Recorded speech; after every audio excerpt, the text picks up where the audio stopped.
बेटा आज की जो वर्कशीट थी वो चैप्टर 2 से रिलेटेड है, यानी दो चर वाले रैखिक समीकरण। तो सबसे पहले चैप्टर का नाम जो है उसका मीनिंग दो यानी 2, काउंटिंग में पता है आपको 1 और 2। चर यानी ए से लेके जेड तक कोई भी अल्फ़ाबेट हो सकता है और वो अज्ञात होता है, हमें उसका मान निकालना है। रैखिक यानी जो चर की अधिकतम घात है वो कितनी होगी 1। जैसे द्विघाती में घात कितनी होती है 2, तो रैखिक में घात होती है 1।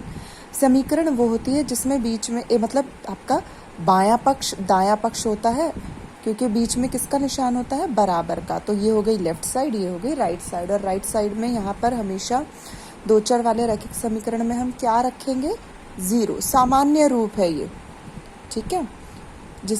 जो दो चर वाले रैखिक समीकरण के जो जनरल फॉर्म है, जो सामान्य रूप है, वो किस तरीके से होगा ax plus b y plus c बराबर 0। a जो है वो x का गुणांक है, गुणांक यानी गुणा में लिखा अंक। x के साथ गुणा में a लिखा है, y के साथ गुणा में b लिखा है, और c है अचर पद। अचर यानी जो नंबर्स होते हैं जिसमें कोई चर नहीं है, अचर यानी बिना चर के, ठीक है। 1/2 कुछ भी हो सकता है, वो इसकी वैल्यू फिक्स रहती है। अब जैसे मान लीजिए आपको ये दो समीकरण दिए हुए, example 1 6x plus 2y plus 3 बराबर 0 और 9x माइनस 5y माइनस 1 बराबर 0। इसमें हमें दोनों क्वेश्चंस में ए बी सी की वैल्यू निकालनी है। तो ए बी सी की वैल्यू निकालने के लिए हम इसके जनरल फॉर्म से, सामान्य रूप से इसकी तुलना करेंगे। जब आप इसकी तुलना करोगे तो ए वो है जो x के साथ लिखा है, क्या लिखा है 6, x के गुणा में कौन सा अंक लिखा है 6, तो a हो गया आपका 6। अब देखो साइन मैच हो रहे हैं तो b हो जाएगा आपका 2, यहाँ भी साइन मैच हो रहे हैं तो c हो जाएगा 3। अब ऐसे ही हम इसकी तुलना करेंगे, ax plus b y plus c बराबर 0। साइन मैच हो रहे हैं, a आ गया आपका 9। अब यहाँ प्लस है यहाँ माइनस है, साइन मैच नहीं हो रहे तो b की वैल्यू हो जाएगी -5। यहाँ पर भी साइन मैच नहीं हो रहे तो c की वैल्यू हो जाएगी -1। तो ऐसे हम कंपेयर कर कर क्या निकाल सकते हैं ए बी सी का मान। ये क्वेश्चन ऐसे भी दिया हो सकता था 6x प्लस 2y बराबर -3। अब राइट साइड में क्या दे दिया आपको, नंबर दे दिया। तो तुलना तो हमें इससे करनी है, तो तुलना करने से पहले हम क्या करते, इस -3 को इस ओर लाते, जो कि बन जाता है ये +3। अब -3 इस ओर आ गया तो उधर कुछ भी नहीं बचा, यानी 0। तो ए बी सी का मान निकालने से पहले हमें ये देखना है कि राइट साइड में क्या होना चाहिए 0 होना चाहिए। उसके बाद है दो चर वाले रैखिक समीकरण का युग्म, युग्म यानी जोड़ा, पेयर। तो अब हम दो समीकरण लिखेंगे, ठीक है। जब आप दो समीकरण लिख रहे हैं बेटा तो दोनों में आप ए यूज नहीं कर सकते, क्योंकि दोनों में ए यूज किया आपने या दोनों में सिर्फ बी लिखा तो उसका मतलब हो जाएगा कि जो बी का मान ऊपर है वही बी का मान नीचे है, पर ऐसा तो ज़रूरी नहीं है। तो हम क्या करते हैं, हम इन दोनों ए को एक दूसरे से अलग करने के लिए इनके बेस में क्या लगा देते हैं 1 2। A1 अलग है, A2 अलग है, B1 अलग है, B2 अलग है, C1 अलग है, C2 अलग है। तो जब आपको दो चर वाले रैखिक समीकरण का जोड़ा लिखना है तो सामान्य रूप ये होगा। अब इस पे बेस्ड क्वेश्चन कैसे है कि मान लो आपको ये दो समीकरण दिए हैं और इसमें आपसे वो A1 A2 B1 B2 C1 C2 इनकी वैल्यू पूछे, तो आप एक समीकरण की तुलना करोगे इससे A1x plus B1y plus C1 से।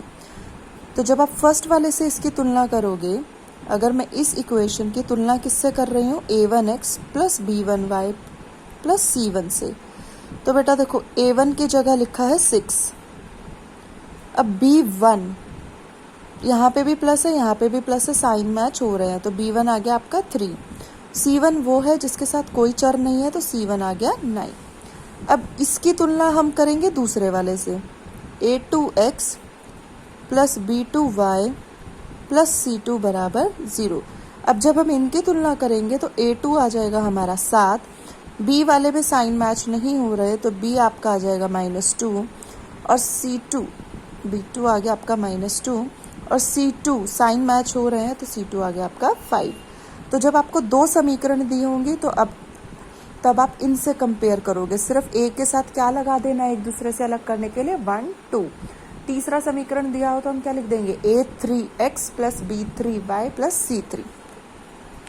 उसके बाद आता है बेटा समीकरण बनाना। जैसे मान लीजिए टीना जो है वो शॉप पर गई है और उसने 3 किताब और 2 पेन खरीदे हैं। कितने रुपए में? 500 रुपए में। तो हमें एक रैखिक समीकरण बनाना है 2 चर में। तो उसने दुकानदार को पैसे दिए 500। अब ये 500 रुपए कैसे हुए? ये 500 रुपए हुए 3 किताबों की कीमत और 2 पेन की कीमत, है ना। ये 500 रुपए कैसे हुए? 3 किताबों की कीमत प्लस 2 पेन की कीमत। कितने हो गए ये? 500। अब हमें नहीं पता कि एक किताब कितने की है या हमें नहीं पता कि एक पेन कितने का है। तो हम क्या लिखेंगे? माना एक किताब की कीमत, आप ये ढंग से लिखेंगे, माना एक किताब की कीमत कितनी है? रुपए x। और माना एक पेन की कीमत कितनी है? रुपए y। अब ये देखो, अगर एक किताब x की है तो 3 किताब कितने की हो गई? 3x की। 3 को x से गुणा कर देंगे। और अगर एक पेन y रुपए का है तो 2 पेन कितने के हो गए? 2y के। और इन दोनों चीज़ों के लिए हमने रुपए कितने दिए? 500। तो ये हमारी 2 चर में रैखिक समीकरण बन गई। ऐसे ही एक क्वेश्चन ऑफ द डे दिया हुआ है आज का कि पिता की आयु पुत्र की आयु के 2 गुने से 4 अधिक है। तो इसमें भी हमें समीकरण बनाना है। तो 2 व्यक्ति हैं यहाँ पर, एक है पिता और एक है पुत्र। तो हम मान लेते हैं कि माना पुत्र की आयु क्या है आपकी?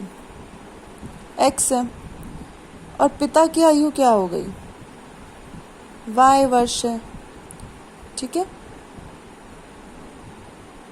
माना पुत्र की आयु x वर्ष है, पिता की आयु y वर्ष है। 2 चर तो हो गए, पर हम यहाँ पर x बराबर y नहीं लिखेंगे क्योंकि पिता और पुत्र की आयु तो बराबर है नहीं। अच्छा, अब प्रश्न में क्या कह रहे हैं कि पिता की जो आयु है वो पुत्र की आयु के दुगने यानी 2 से गुना। तो पुत्र की आयु कितनी है? x। इसको 2 से गुना करोगे तो क्या आ जाएगा? 2x से 4 अधिक है। अधिक है मतलब ज़्यादा है तो +4। ये हो गई पिता की आयु। अब हमें पिता की आयु 2 तरीकों से मिल गई। यहाँ हमने लिखा पिता की आयु y वर्ष है, यहाँ हम लिख रहे हैं पिता की आयु 2x + 4 वर्ष है। अब पिता एक ही, उनकी आयु तो एक ही होगी, चाहे हम इस तरीके से निकालें या इस तरीके से। तो हम क्या कर सकते हैं? इन दोनों को बराबर रख सकते हैं क्योंकि ये भी इसी पुत्र के पिता की आयु है और ये भी उन्हीं की आयु है। तो एक व्यक्ति की एक ही आयु होगी। तो हमने इन दोनों को आपस में क्या रख दिया? बराबर। अब ये हमारा 2 चर में रैखिक समीकरण बन गया।